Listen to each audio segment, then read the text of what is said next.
Live from the BDN Studios, it's Bang and Dang. That's awesome. If you don't like that, then You ain't black. I'm talking about Outlaws Gunslingers and its serial killer time of the month. This time, I bet you everybody's heard of this guy. Yeah, this guy, they call him the dating game killer. I'm sure we've all heard about that. But he doesn't have really that much of a story. This is probably only going to be maybe max 20, 25 minutes here. But he was a high-profile guy. I figured get him out of the way. Rodney James Alcala. He's a convicted sex offender. We'll get to that before he started killing. And then he was sentenced to death in California for 5 murders between 1977 and 79. And then a whole host of trials and connections to him once DNA came about. I think his last trial was in like 2010 or 11, finally. And he's been actually connected to 9 murders linked conclusively. But as we all know with these guys, the number could be as high as 130, investigators are saying about him, huh? Jeez. So he was born August 23rd, 1943, San Antonio, Texas. Third of 4 kids to a Mexican-American couple, Raul Alcala Bucur, and his mama, Ana Maria Gutierrez. Life had started off pretty normal.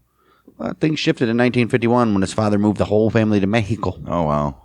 And then just 3 years later, his dad abandoned him altogether. He found him a little señorita. Or he got killed by the cartel. Yeah, maybe. In 1954, Rodney was 11. His mama packed them all up, him and his sisters, and they headed over to Los Angeles. Oh, geez, that's made it worse. Yeah, growing up in L.A., Alcala, he was actually a bright kid, academically gifted, reasonably popular with his peers, and close connection with his family as well. I mean, he is Mexican. Mexicans usually are pretty close. Huh? Right. That's cool. He went to various private schools around the area. Graduated from Cantwell Sacred Heart Mary High School. He was on the yearbook planning committee and ran on the track and cross-country teams. Take a look at 1961. We're going to fast track to age 17. Alcala, he joined the United States Army to become a paratrooper. He ended up serving as a clerk. During his time in the military, he got a reputation for being manipulative, vindictive, insubordinate. Just all-around bad guy, bad hombre. He was disciplined several times for assaulting young women. Yeah. In 1964, things take an even worse turn. He had what was described as a nervous breakdown, apparently. He went AWOL, hitchhiked from Fort Bragg in North Carolina all the way to his mom's house in California. Holy shit. A military psychiatrist eventually diagnosed him with antisocial personality disorder, and he pegged his IQ at 135. Pretty smart fellow. Because of that, he got discharged from the Army on medical grounds, so down to dishonorable. Yeah. Later on, during his trials that we'll hear about, other psychiatric experts threw in more diagnoses. Narcissistic personality disorder, borderline personality disorder, and malignant narcissism with psychopathy and sexual sadism morbidities. Jeez, dude's all messed up, huh? Whoa. That's crazy. After leaving the Army, he went back to school. Graduated from UCLA, School of Arts and Architecture. He also studied film at New York University. Oh, wow, NYU, huh? There was a claim later that he studied under Roman Polanski. We all know who that guy is, but that ain't true. He never even met him. It wasn't long before he started committing crimes, though. Rodney, he attacked Morgan Rowan in July of 1968. This detail came out after his death in 2021, when Rowan, then 68, contacted one of the original investigators on another case, Steve Hodel. She said that she was living in Hollywood at the time and got approached by Alcala at a teen nightclub on the Sunset Strip. She got into his car, thinking he was driving to an IHOP or something. Instead, he took her to his apartment, where he wanted to hop. Right. Where he hop. Right, where he hop. He claimed he was having a party, and once there, he dragged her into his bedroom. Oh, he was having a party, all right. He barred the door, and he beat the shit out of her, and then raped her. Rowan was rescued when her friends and acquaintances broke in through a window. How they know where she was? Right. Alcala fled, and her friends pulled her out of the apartment. Just a couple months later. How did they know it was him? It was his apartment. Right. Just a couple months later, September 25th, 1968, it came the assault on Tally Shapiro, who was only 8 years old. Son of a bitch. A passing motorist named Donald Haynes. He saw Alcala lure Shapiro into his Hollywood apartment and called the po-po. Right. Shapiro, he was staying at the Chateau. Shapiro, she was staying at the Chateau Marmont with her family. She was on her way to school when Alcala pulled up in his car and asked if she needed a ride. Why is your kid 8 years old and going to school by on himself? Don't you teach your kids not to get in vehicles? Right. Well, she did say no at first. But when he claimed he knew her parents, she's like, oh, all right. And she got in. By the time they got to his apartment, he said he wanted to show her a picture. When cops arrived, they found Shapiro alive, but in a pool of her own blood. She'd been raped so bad and beaten severely with a steel bar. Oh, my goodness. Alcala had already fled the scene, and Shapiro ended up in a coma for 32 days. Spent months recovering. To dodge the arrest warrant from the Shapiro assault, Alcala, he skipped California, and that's when he enrolled at NYU under the name John Berger. John Berger. Well, that's where, on June 12, 1971, he murdered Cornelia Crilly. She was a 23-year-old Trans World Airlines flight attendant. She was found raped and murdered in her Manhattan apartment at 427 East 83rd Street. Man. He strangled her with her own nylon stockings. Son of a bitch. It's believed Crilly met Alcala while moving into her new place and accepted his help with some furniture. Her case stayed unsolved until 2011 when it was officially tied to Alcala with DNA. Oh, my goodness, finally. Crazy. Jeez, that very same year of 1971, he ended up getting a job at a New Hampshire arts camp called Camp New Beginnings. This is in the village of George Mills on Lake Sunapee. He was working as a counselor for the kids. Oh, shit, that's the last thing you need. Right. Using a slightly different alias this time, John Berger, spelled with a U instead of an E. Early in 1971, what an idiot. Early in 1971, the FBI, they added him to their 10 most wanted list. A few months later, 2 campers at the arts camp spotted his photo on an FBI poster at the post office. And then in August of 1971, he was arrested and extradited back to Ocala to face his accusers.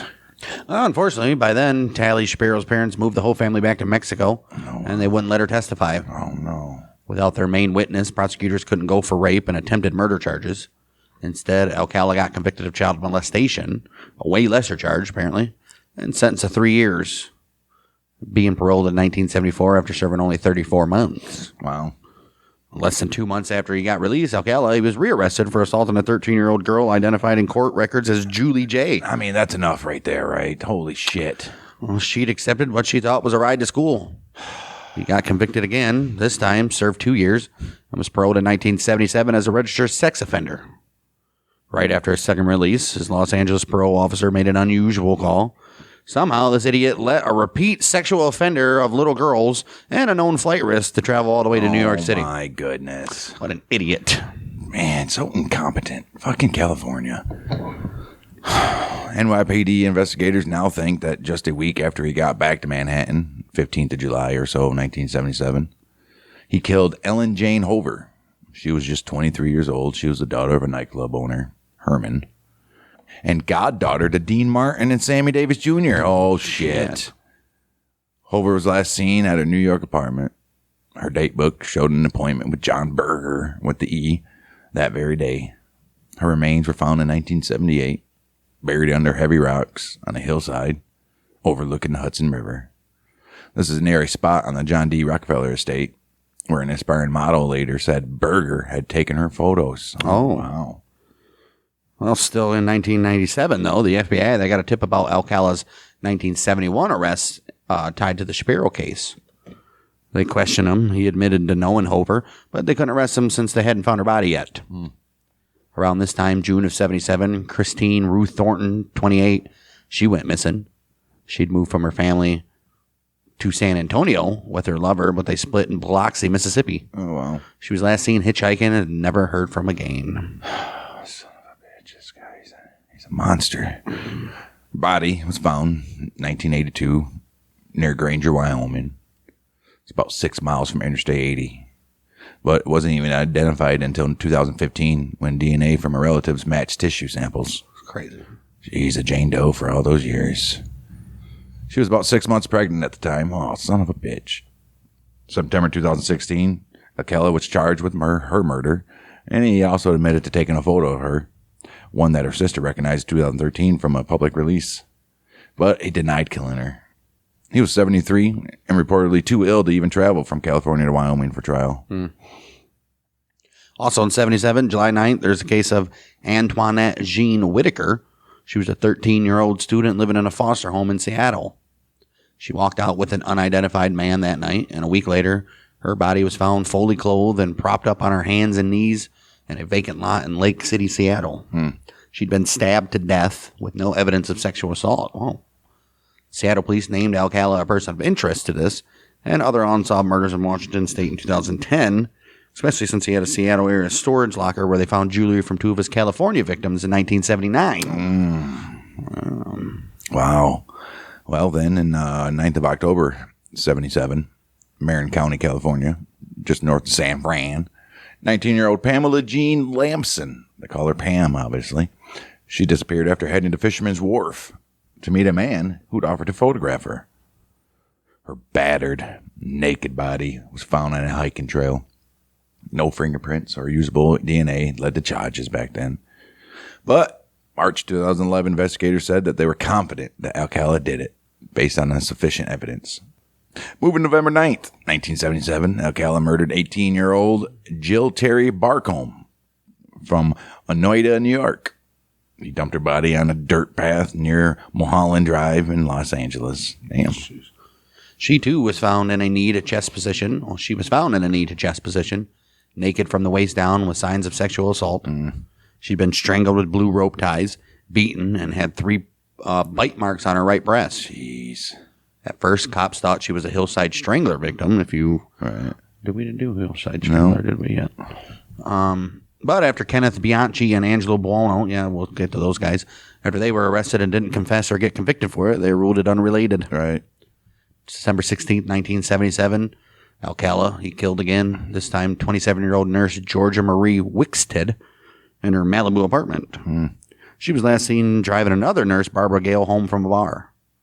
When she didn't show up for work the next day, Gale and co-workers reported her missing. Police found signs of forced entry. Wickstead was posed naked on her bedroom floor, strangled with her nylons. She, too, sexually assaulted, her skull bashed in, and her genitals mutilated. He's getting a little more sick with it, huh? Jeez, come on, man. Prosecutors later used DNA and a handprint to link Alcala to that. Later in 1977, he ended up moving back to L.A., where he worked briefly as a typesetter at the L.A. Times. What? Wow. And he got interviewed by the Hillside Strangler Task Force while they were checking down We're checking known sex offenders. Oh, jeez. But didn't he have a warrant out for the one right thing in California? Oh, wow. That's why he moved to New York? He was ruled out as a strangler, but got arrested. Oh, no, he got busted in New York for that. Right. That's right. He was ruled out as a strangler and but also got arrested and served a short sentence for marijuana. Oh. During this period, he convinced hundreds of young men and women he was a professional fashion photographer, and he took their pictures for his portfolio. A fellow Los Angeles Times co-worker later recalled him sharing photos with workmates. He said, "I thought it was weird, but I was young. I didn't know anything. When I asked why he took the photos, he said their moms asked them to. I remember the girls were naked." Oh, wow. In 1979, 17-year-old Leanne Leadham, who Alcala photographed, he said he was a professional, so in my mind, I was being a model for him. Right. She also reported his portfolio had spread after spread of naked teenage boys as well. Shit. He's not convicted for no boys, but there had to have been some out there that he did, huh? Wow. 17th February, 1978. There's another Seattle case involving 17-year-old Joyce Francine Gaunt. She was found nude, face down, in a picnic area in Seward Park. Her skull crushed, beaten, strangled, sexually assaulted. Sounds like him. The mentally disabled teen had been living in a group home on Capitol Hill.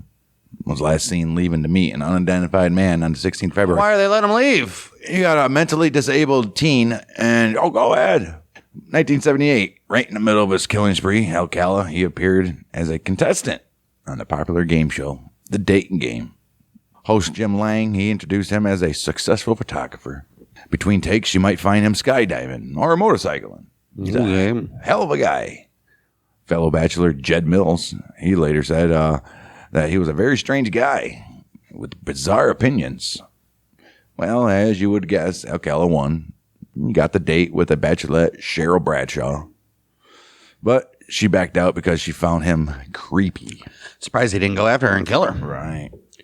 Well, it didn't matter because he was still murdering. This time, June 24th, 1978, 32-year-old legal secretary Charlotte Lamb from Santa Monica was killed.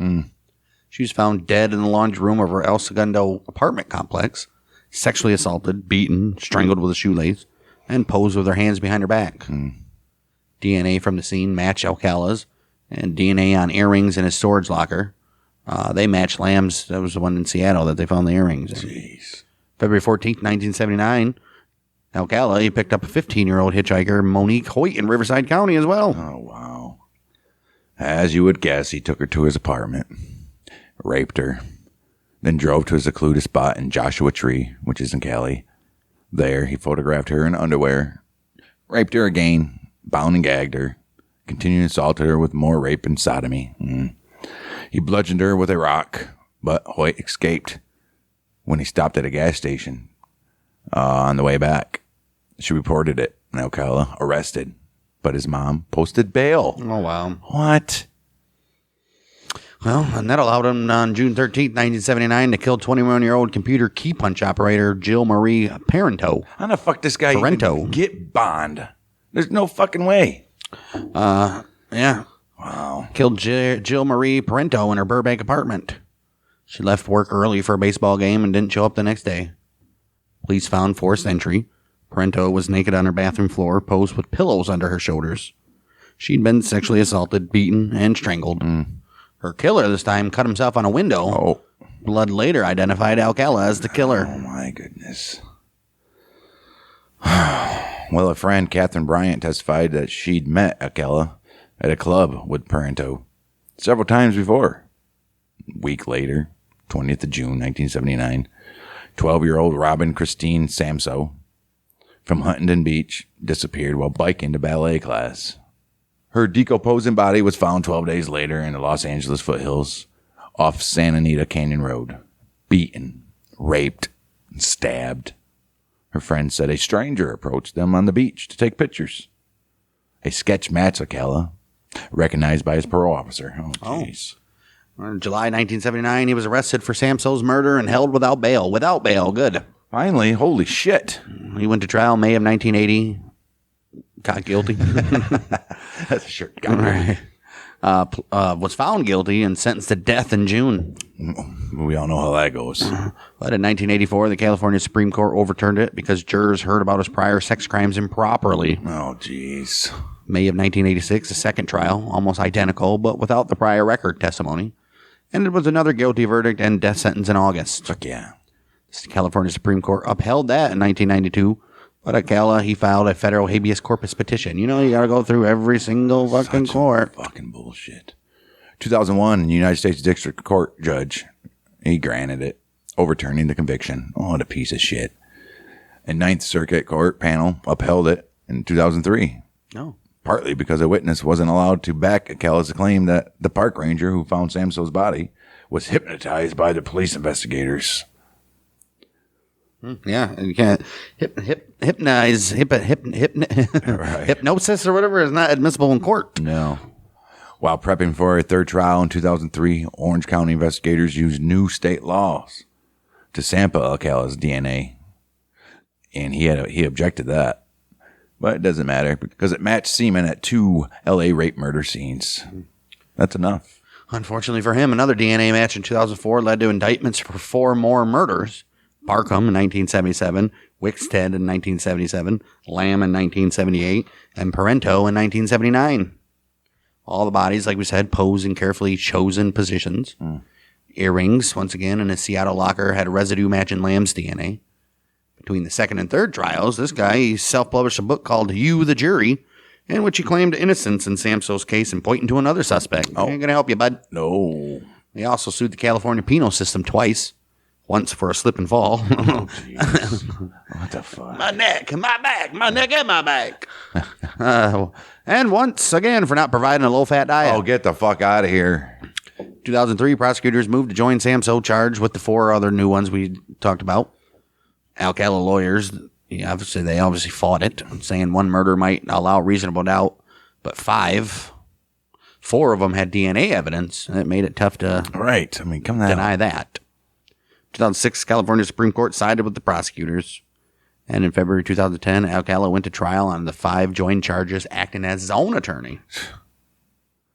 Doesn't fucking matter. He was sentenced to death in 1986. Get the fuck out of here. Oh, it's got overturned. Yeah. That's why they should have killed him right away. He belongs right up there in a list of serial killers, said Los Angeles Police Department. Police Detective Cliff Shepard, who is in the department's cold case unit. You gotta like those cold case units. Him being behind bars since 1979 probably saved a lot of lives. That's what he said. Mr. Alcala left a trail of evil in multiple states and multiple counties, says L.A. District Attorney Steve Cooley. Orange County District Attorney Tony Rakakis. He said that Alcala's arrest and Robin Samso's death was the only reason he stopped killing.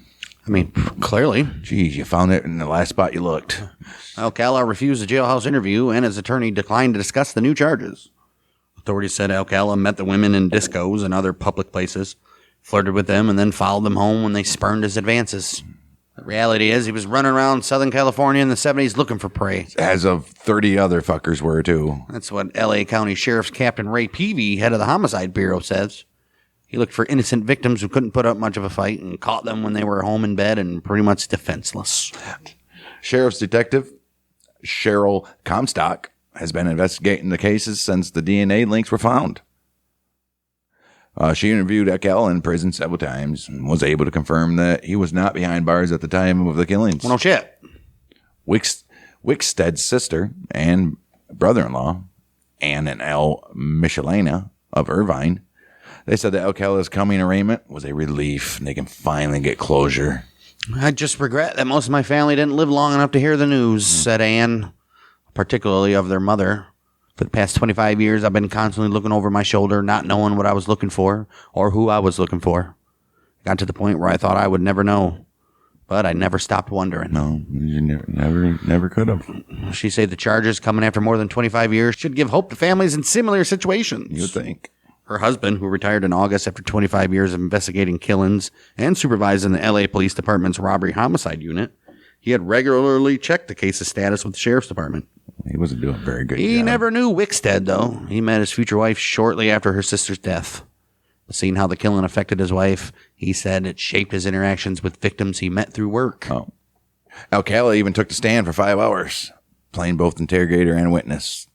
He called himself Mr. Alcala in a deep voice, then answering. It's like that one dude we covered, the Long Island train shooter guy, remember? He was his own lawyer and was like objecting to his own Right. He would ramble on in monotone, claiming that he was at Knott's Berry Farm job hunting when Samso was kidnapped. He's like, there's no way. I was applying for a job. He showed his dating game clip to prove earrings in his locker were his, not hers. That doesn't mean anything. You killed her before the dating game, dummy. Right. Jed Mills said that men didn't wear earrings in 1978. And he'd have noticed. Jed Mills is the other contestant on the dating game. He's like, I would notice if he had earrings on. Right. No. Well, Alcala, he barely disputed the other charges, though, just saying he couldn't remember killing them. In closing, he played Arlo Guthrie's Alice's Restaurant, where the protagonist says he wants to kill. All right. The jury ended up convicting him on all 5 first-degree murders after less than 2 days. In the penalty phase, Tally Shapiro, remember her? Oh, wow. She was a prize witness after 30 years. Yeah, that was a big pop. Right. Damn judge, only bringing out fucking people to get pops. See, Triple H is how you do it, buddy. Defense psychiatrist Richard Rappaport said borderline personality disorder could explain memory lapses. Oh. Or he's just a fucking liar. Right. makes more than much sense right there. Jeez, OP. Prosecutors called Alcala a sexual predator who knew it was wrong and didn't even care. March 2010, he got death for the 3rd time. After that 2010 conviction, New York said they dropped pursuit since he was awaiting execution. But in January 2011, Manhattan grand jury indicted him anyway for Crilly in 1971, Hoover in 1977. And in June of 2012, he was extradited to New York and pled not guilty at first. And then later in December 2012, he said, you know what? I'm guilty. He's wanting to return back to California for death penalty appeals. Right. January 7th, 2013, a Manhattan judge sentenced him to 25 years to life. Only because New York abolished the death penalty in 2007. That's the only reason why. Mm-hmm. March 2010, Huntington Beach, and New York City police released 120 of Alcala's photos to the public, hoping to ID some victims. Right. About 900 more were too explicit to release. In the first week, some 21 women identified themselves, and at least 6 families thought they saw missing loved ones as well. Damn. By 2013, though, none were linked to missing persons or unsolved murders, except for Christine Thornton and her photo. Okay. 110 photos are still online. Police, they're still asking for help. Right. They fear some subjects are cold case victims. No shit. Right. In some other cases, they think he might have got it, but there's no evidence either way. 2010, Seattle police eyed Alcala for unsolved murders, given he had his locker there. Right. They targeted reinvestigations in California, New York, New Hampshire, and Arizona. In one case in particular, 20-year-old Cherry Ann Greenman was last seen in Waterville, Washington, September 14th, 76, after getting out of jail. Oh, look at her. Oh. A photo from Alcala's locker was shown to her family. They said, that's not her. While in California's death row, Alcala died of a heart attack at a hospital in Kings County, July 24, 2021. 77 years old. 10 years after being convicted a third time and for the death penalty. Ridiculous, man. Stupidity. In the media, his story's been covered a bunch. Sure has. 2010, CBS's 48 Hours Mystery. They did an episode called Rodney Alcala, The Killing Game. Then in 2017, Reel's Murder Made Me Famous had one called The Dating Game Killer. Fit in? ABC's 2020 did The Dating Game Killer in 2021. There's also a 2017 biographical film directed by Peter Medak, also called The Dating Game Killer. This was on Investigation Discovery. And in 2022, with their 3-part docuseries called Dating Death. And in 2024, Netflix had to get in the action. They released Woman of the Hour, directed by and starring Anna Kendrick. You might know her from. It covers some of his murders and his dating game appearance. All right. So they did a half-assed documentary. Right. It's kind of like this podcast, so kudos to you, Netflix. Call us if you need us. Right. Welcome back to the podcast with Anna Kendricks and Bang Bang. Yeah, that was the old Rodney Alcala dating game killer. I told you it wouldn't be a long one, but I mean, he killed and got caught and was in prison for 40 years before finally something happened to him. One of the longest death rows in fucking history. Holy shit. 79, 89, 99, 09, 19. It was 40 years. Fucking insane, dude. In reality, though, Insanity. it was only 10 years officially since the other ones got overturned. Right. Yeah, that's the dating game killer. Everybody's heard of him, but nobody really, I bet you not many people really knew what he did, to what extent, but I really don't agree with the death penalty, but if you're going to have the death penalty and you give somebody a death penalty, it should be non-negotiable. No appeals, no nothing. Because if you're... That's kind of dumb. If they got 100% evidence that this guy did it, it should be non-negotiable. There's a judicial system for a reason. You got to follow the rules. Not if you're 100% guilty. Doesn't matter. You got to follow the rules. If you're 100% guilty, you shouldn't need all these little games that these fucking prosecutors you shit play. It's true. It's the reason why appeals go through. Clearly, there was something in there that the appeals got overturned twice. Oh, well, the one was because they got heard of the murders or something. Keep the shit out. That's true. So, yeah, that's Rodney Alcala. Next week, we'll be back to finally wrap up, unless some unforeseen circumstances.